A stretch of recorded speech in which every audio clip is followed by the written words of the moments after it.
Sometimes a news reporter's slip-up can be very revealing, like this Halloween story. What do you used to dress up as? Anything that I could find in my mother's drawers just to... Whoa, well, that's another story for another time. The mark of a good journalist is to make the news interesting. And for her story on breast implants, I'd say this reporter has done her job. Hundreds of women are still taking a chance on implants in search of that perfect figure. Oh.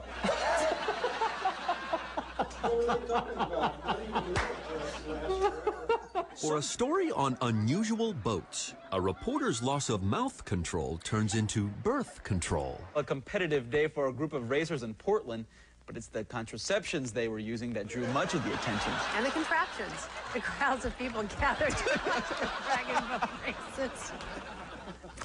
And that's our news, sports, and weather. We'll see you again at 11. Good night, everybody. This female reporter thinks that what she's wearing might be too revealing. I could see my brow when I looked up, but then again, it's so small and insignificant, none of you. Which results in her co-anchor making a tiny revelation of his own. Would you like to see my underpants? She was talking about small and insignificant.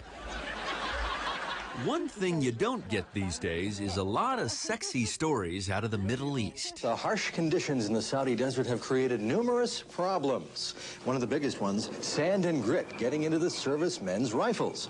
But some American ingenuity and the problem was solved. We got a letter. Could we send condoms to put over top of the guns to keep the dust or the sand out so that the guns would be functional? So the Safetex company is going to be sending thousands of condoms to the Gulf, and they are for gun use only. Okay, we're not going to snicker here because we're all adults, and we know how serious it is getting a little grit, you know, in your firing mechanism. Okay.